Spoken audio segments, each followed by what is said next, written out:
Сәлем достар, бүгін біз сіздермен бірге үй жағдайында банан қосылған осындай өте нәзік әрі тәтті панкейктер дайындайтын боламыз.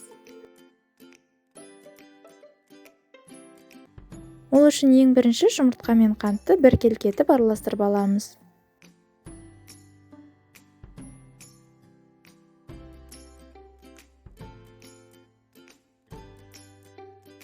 Одан соң біздің бананды осылай кесіп, одан кейін вилканың көмегімен жақсылап еземіз.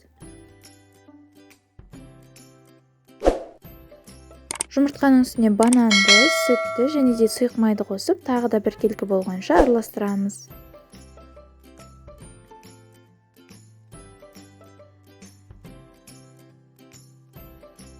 Үстіне разрыхлитель мен ұнды қосамыз да, тағы да біркелкі қамыр болғанша араластырып шығамыз.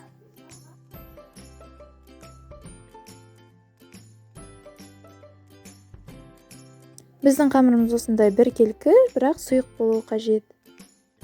Табамызды қыздырып, ешқандай майсыз құрғақ табада біздің панкейкті осылай құямыз да, 3 минут ішінде шамамен екі жағынан аударып тұрып пісіріп аламыз. Панкейкіміз осындай тесіктер шығып, былай үсті құрғақ болуы қажет, сол кезде аударамыз.